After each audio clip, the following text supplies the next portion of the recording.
Welcome to the Great Detectives of Old Time Radio from Boise, Idaho. This is your host, Adam Graham. If you have a comment, email it to me, box13@greatdetectives.net.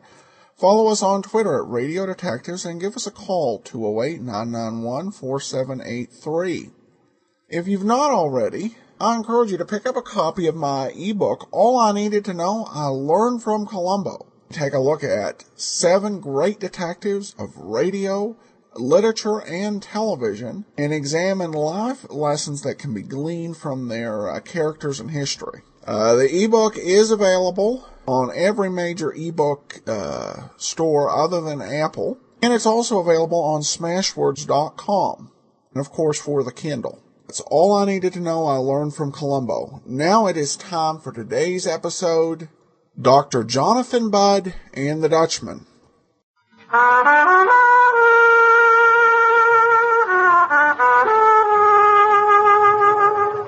It's about the world he goes around in.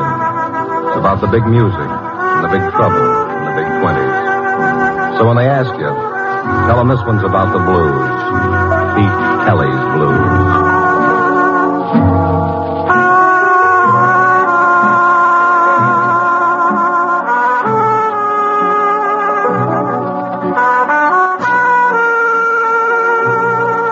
Pete Kelly's Blues, starring Jack Webb, with story by Joe Eisinger and music by Dick Kepner.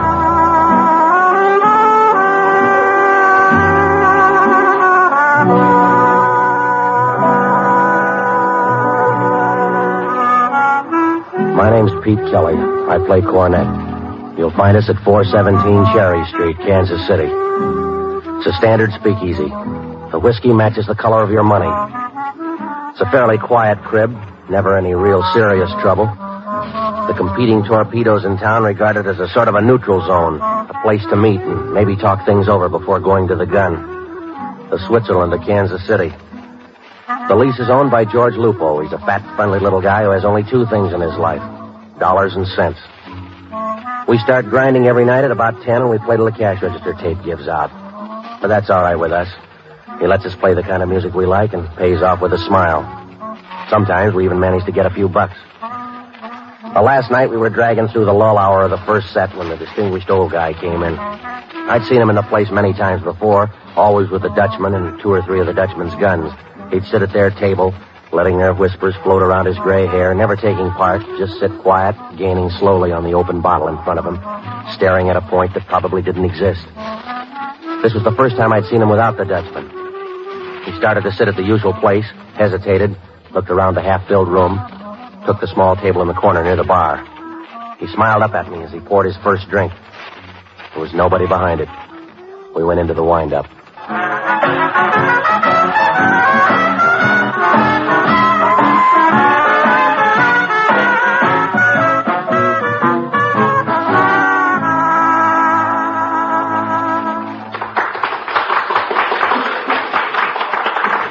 Man, we sure drag heel tonight.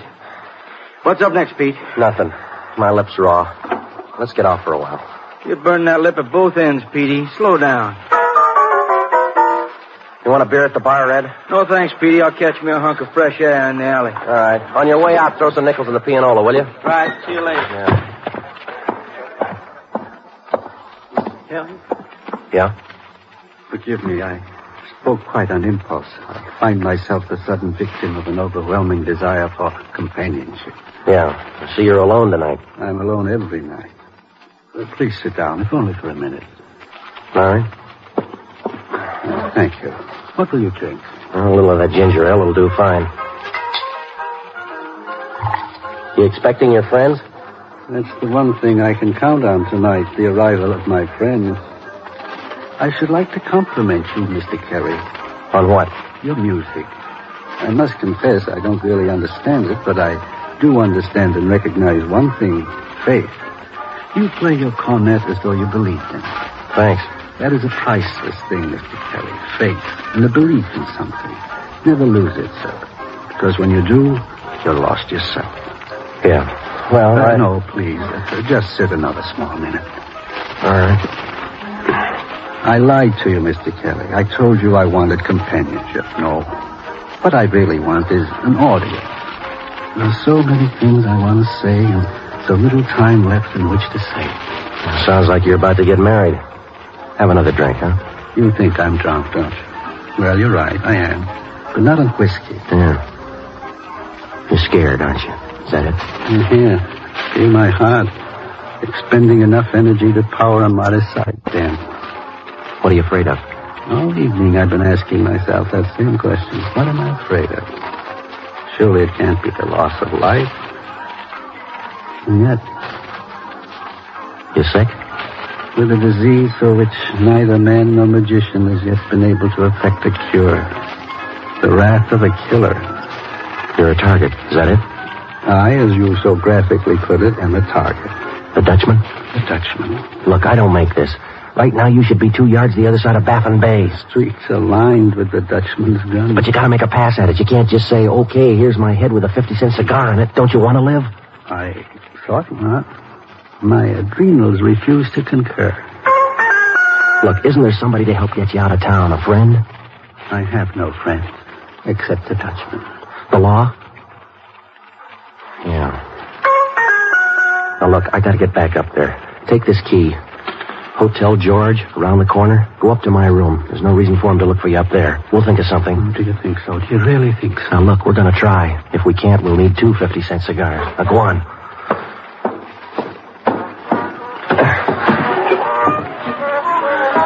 P? Yeah, Red. What's the matter with the senator? Nothing 1,000 miles won't cure. All right. Let's do goose pimples. All right, everybody ready?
I don't know if I'm going to make it or not. Red, take over. I'm going to duck out for a while. What's wrong, Petey? My lip.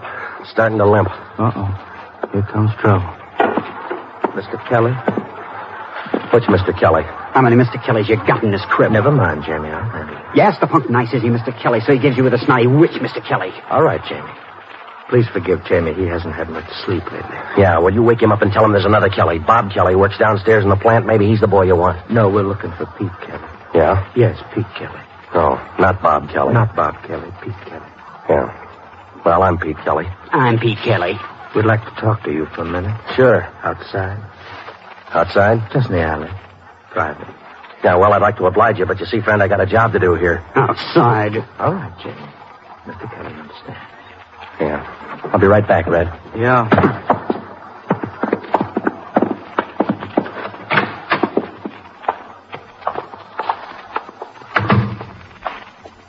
Smoke, Mr. Kelly? Yeah, thanks.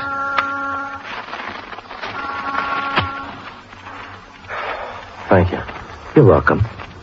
You like my brand? Your brand? Gold tip, you like them? Yeah, sure. I never smoke anything else. There was an elderly gentleman inside this evening. He also smoked some. Did you smoke one of his? Elderly gentleman? Yes, about 55, my height, gray hair, blue eyes. He sat at your table. You had a nice drink with him. You smoked a cigarette of his. Sorry, I haven't seen anybody all night. All right, Terry, let's get to it. Stop with the circle talk. Easy. We got the rumble you was talking to. Well, you're wrong. Well, you... All right. Go on me. That's enough. Yeah, all right. Now, you listen, Junior. The next time you put your hands on me, you walk away without them. You deserve that, Jamie. You have to learn when to and when not to. Jamie's young, Mr. Kelly. He thinks he has to make his reputation in one night. Can he be friendly? Can he be nice? Can he be honest? Why can't he tell us the truth and let us go about our business? That's fair enough. Isn't that fair enough, Mr. Kelly? Isn't Jamie right this time? Yeah, sure. Seems to me he's being fair. Seems to me he's right this time. I'm always fair. I just ask for cooperation. That's it. That's all. That's all we ask. Just cooperation. And, mister, you're going to cooperate. Army surplus, mister. This gun's been to France and back. What do you want? Small hunk of truth. You sat and talked to this gentleman? You see? He ain't going to cooperate. Yeah, I talked to him. What about? Listen, Matt. What's this and what's that? Music. What else? Horses. What else? Women. What else? That's all. You're lying. Terry says you're lying. He knows it's his business to know. Music, yes. Horses and women, no, not him. You're lying. He was drunk. How drunk? Drunk enough to talk about horses and women? What's his name? He didn't say. Where's he now? I don't know. You saw him go? I left him at the table. All right. That's it, Terry? For now. Mr. Kelly says he doesn't know where he is. Maybe he's telling the truth. You got it all. But if you're lying, Jamie's going to come back and see you alone.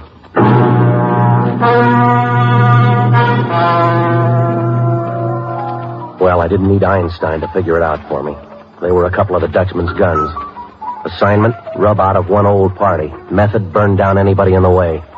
And from here on in, they'd cuddle closer to me than a baby kangaroo to its mother. Well, I had to get that old party out of my room fast. I told Red to keep the boys working, and I went on the prowl for Barney Rickets. Barney's an ex-bootlegger. He went broke in 1922. Nobody's been able to figure out how a bootlegger could go broke in 1922, and Barney refuses to tell the secret of his failure. He did it the hard way, and he isn't going to make it easy for anybody else.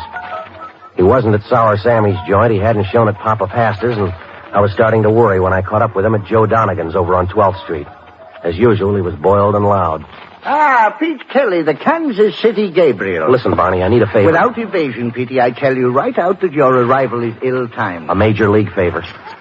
I was just about to pour a potion, and now I'm forced to ask you to share it with me. No, Barney, look, there's no time. That's your trouble, Petey. No true understanding of the meaning of time. Do you know what time in the life of one man really is? I mean the nature of it and its function. Yeah, I know all about it. Now, listen, Barney, Of course you don't, and it isn't many men who will so frankly confess their ignorance. That's what I admire most about you, Petey, your honesty in admitting to your abundant ignorance. All right, Barney. No, you mustn't be disheartened. The very fact that you know that you don't know is a hopeful sign. It means that you are ready to learn, and I will be your guide, counselor, and teacher.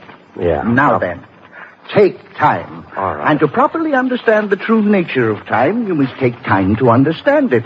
Regard time as a valise. To each man at birth, such a valise is given, some large, some small, according to his destiny. That is the one thing which he cannot really choose, the size of the valise which we call time. You all through now? Yes, what are we going to put into your valise this time? Maybe a hunk of hope for a guy who needs it. What's his problem? He was sitting in 417. I talked to him. A mobster? No, educated, cultured, gentle. I see. A dangerous man. No, he was lost, Barney. Lost and frightened. The kind of fright that freezes you when you're on the other side of a gun. I see. Who fingered him? The Dutchman. The Dutchman. That's right. Tell me, is he about 55, gray hair, blue eyes? That's right. And you don't know who he is? No, he didn't say. Well, Peter, you're right and you're wrong. He's educated, cultured, gentle. But you're wrong about helping him. Nothing you or anyone else can do can stretch his beliefs. Why not? Because the Dutchman says no, that's all. Well, who is he? Dr. Jonathan Budd, an excellent surgeon and general practitioner. But what's he got to do with the Dutchman? For the last 2 years, he's been under exclusive contract to the Dutchman, sort of company medic for the Dutchman's torpedoes. On call 24 hours a day. Remove an appendix or a bullet as the circumstances may require. I don't make it, Barney. A man like that. Why would the Dutchman want to send him over? I don't know, Petey, and I don't want to know. Go back to Lupo's, pick up your horn, and forget all about Dr. Budd. I can't do it. Heed me, Petey. The Dutchman says drop dead, he'll drop dead. Don't be near him when he falls. Don't get into this, Petey. I'm already in, Barney. I sent him up to my room. You didn't. He's there now, waiting for me. Get him out of there. I had to help him, Barney. You can't just stand by and send him into the street to be cut down. A man has to have somebody to worry about him, somebody to help him. Get him out of there. I can't. Why not? I'm being watched. By the gun? Yeah. You sure? They got the buzz I was sitting with him. They're keeping a string on me. Petey, you fool. How long do you think it'll be before they get into your room? That's why I came to you, Barney. No, Pete, not this time. Not where the Dutchman... Look, they're on my back, Barney. I'll draw the guns off. Back to Lupo's. You get him out, Barney. You can do it. And what do I do with him once I got him? Ask him what he'll charge to cut you out of my life? Take him to the other side of the river, over to Fat Annie's. Tell Maggie Jackson. She can fold him into the shed out back. He'll be safe there. Fine. He can make a new life for himself in Fat Annie's shed. I'll think of something. I'll shake the guns after I get back to 417. And I'll think of something. You do that, Petey, because if you don't, you'll be dragging up full valise before morning.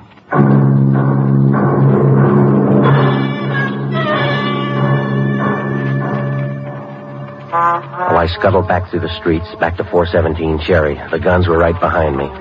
My valise was getting fuller and heavier by the minute, and I knew I'd added a few pounds to Barney's. But that's the way it is. The guy drifts into your life, holds out a finger for help, and you take hold, and you're near to drifting out of it with him. But what can you do? You gotta take hold, or you don't sleep so good anymore. Well, Lupo glared at me with his "what am I paying you for" glare as I ducked into the joint. I started for the bandstand, and I didn't get past the bar. Mr. Kelly? Yeah. I've been waiting for you. Yeah? Could I talk to you? Oh, go ahead, I'm listening. Someplace alone? What about? It's about my name's Mary Budd. Oh, come on, behind the bandstand. Thank you. Let's go, Petey. Lupo's just docked us another fin. I'll be right with you, Red. Yeah. All right. I was told you saw Saw who? my father, Lots of fathers come in here. Who's yours? Dr. Budd. Dr. Jonathan Budd. You drive a car? Yes. Your license with you? Yes. Let me see it. Thanks. All right. Now pay attention.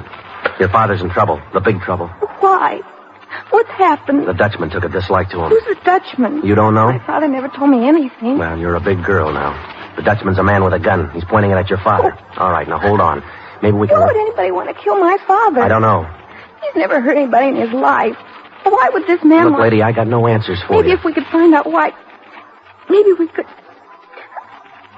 Are you sure you have no idea? All I know is the Dutchman said drop dead. There's no court of appeals for that. Yes. I understand now. But we still got a chance. It's skinny, but it's there. Where's my father now? He's being taken across the river. Fat Annie's place. Boulder Road. Is your car out front? No, I live downtown. Good. Go get it. Make sure you're not tailed. Go to Fat Annie's. See Maggie Jackson. I'll try to shake the Dutchman's guns after the next number. But if I can't get over to Fat Annie's, you collect your father out of that shed and back. Hit the highway north on the Kansas side. Now, you got it? I'll never forget you for this, Mr. Kelly. Yeah, sure.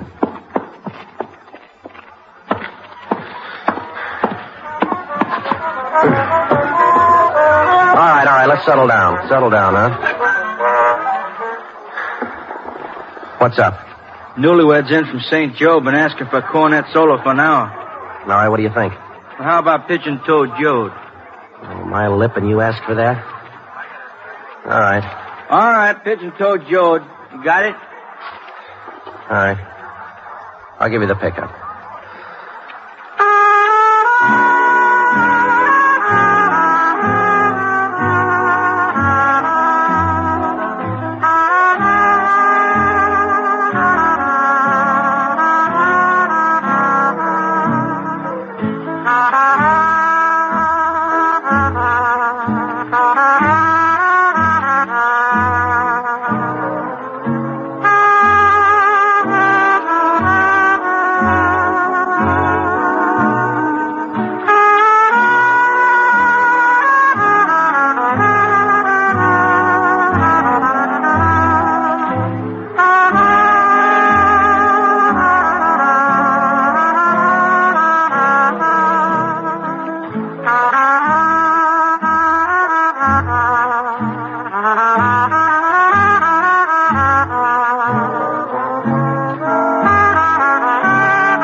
Well, that's all for me tonight, Red. Let me see that. Huh? Yeah, you ain't fooling.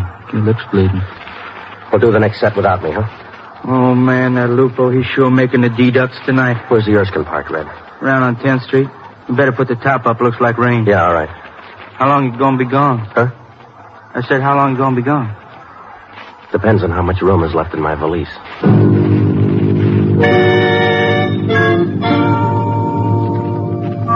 Well, I left the stand and headed for the men's room just like nothing was happening. I bolted the door behind me, crawled out through the small window, dropped into the alley, and lit out for 10th Street over fences and through backyards. Red's Erskine was right where it ought to be. I slammed over to 12th, rattled across the bridge, jolted down Boulder Road to Fat Annie's place. Halfway there, it started to rain. Inside Fat Annie's, business was slow. There was nobody there. Maggie Jackson was making for a piano when I got inside. Hi, Pete. I'm glad you got here. We got a tenant in the shed out back. Yeah? Yeah, with a short-term lease. Just a minute, Pete. All right, Ray.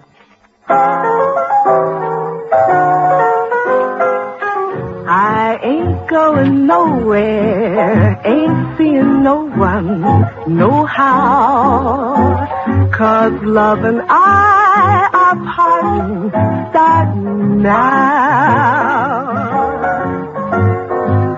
I'm on good behavior, so honey savior, hello. In answer to your passes, molasses, no. I've been somewhere, seeing someone most every day of my sad life. I'm gonna trade in my mad life for something slow and safe, and so I ain't going nowhere, ain't gonna wrinkle my brow, 'cause love and I are parting, starting now. That was nice, Ray. Place is really good tonight. Yeah, business is bad all over. Look, Maggie, how about the guy in the shed? Is he all right? He ain't bleeding none yet. Where's Barney? He just dropped the package like it was hot chitlins and dusted. The girl get here yet? What girl's that? Lieutenant's daughter. No girl showed yet, Pete. Well, the minute she shows, Maggie, send her outside, will you? You going to the shed, Pete? Yeah. Best to go through the kitchen. Straight out the back. Sure. Thanks, Maggie. Sure. Good luck.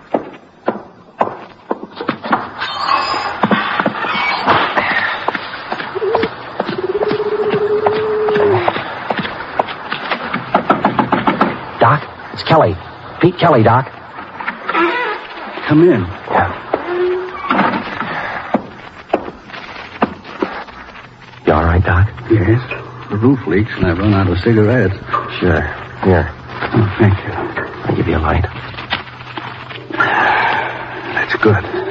Yeah, now look, I think we're home safe. I'm getting you out of here. Tell me, why do you bother? What? I said, why do you bother? Look, Doc, don't confuse me. You're an anachronism, Mr. Kelly. A moral man in the immoral jungle. Now look, I talked to your daughter. She'll be here soon. You talked to my daughter? Yeah, that's right. She's coming to pick you up. Small girl, red hair, blue eyes? Yeah. Mr. Kelly, I have no daughter. You don't? You talked to the Dutchman smile. Yeah, but the license, her driving license. She showed me her driving license. Sure she did. I believed her. Yes, an excellent actress. And you told her where I am. Did she ask you anything else? What you might know about the Dutchman and me? Well, she asked. I knew nothing. You sure? You sure you told her you know absolutely nothing? Yeah, that's right. Then you're safe. You'll be all right. They'll forgive you for trying to help me. You finally did tell them where to find me, and for that, they'll forgive you. All right, come on. Now, let's get out of here. Let's get No, moving. Mr. Kelly. You'd better go quickly. Well, I got a car. We'll make a run for it. No. But they'll be here any minute. And I'll be waiting for them. No use to run anymore. Yeah. In some strange way, I've begun to realize that I'll welcome their arrival. But I don't want to escape. You see, it's impossible for a man to escape from himself. I am nothing more than the works I have done.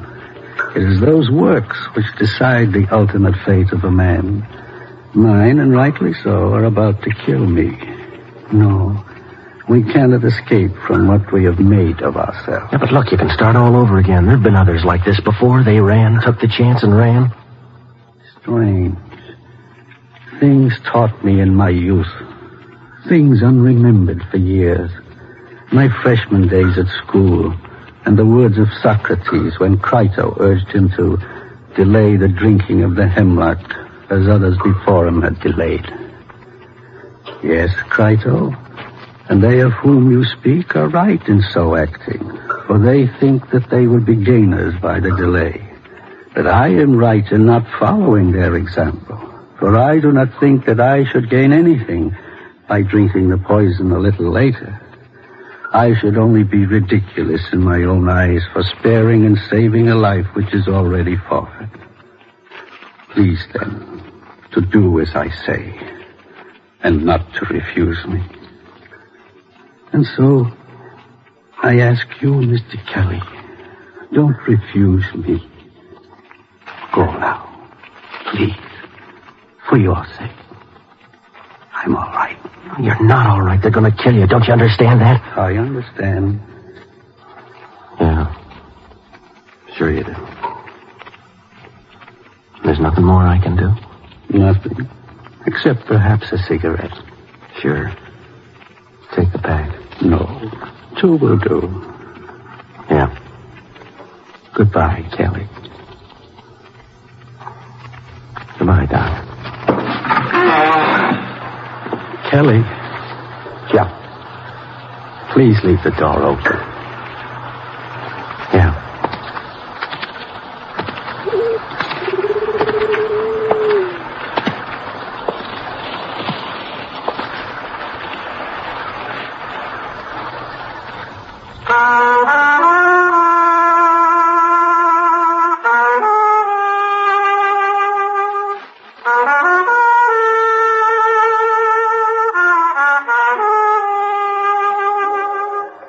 Pete Kelly's Blues, starring Jack Webb, with story by Joe Eisinger and music by Dick Cathcart, scoring by Matty Matlock.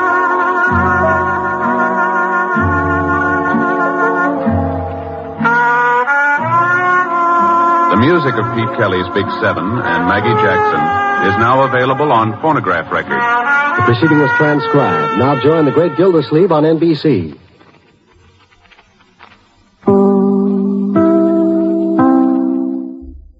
Welcome back. Well, a very downbeat ending, but a strongly, I think, a very sincere effort by Pete Kelly. I've heard this a few times, and each time I listen to it, I somehow hope that the episode will turn out differently, but of course it doesn't. Definitely a solid performance by Webb, and trying to save the doomed doctor. It's a very deep episode, so. Alright, well that will actually do it for today. This is our second to last episode of Pete Kelly's Blues. Join us next week for our final installment. And then also, I do want to remind you, if you like Jack Webb, we have the Old Time Dragnet podcast. We only have about 30 episodes left to go, so you can follow that at radiodragnet.com. In the meantime, you can follow us on Twitter at Radio Detectives. Give us a call, 208-991-4783, and become one of our friends on Facebook, facebook.com/Radio Detectives. But from Boise, Idaho, this is your host, Adam Graham, signing off.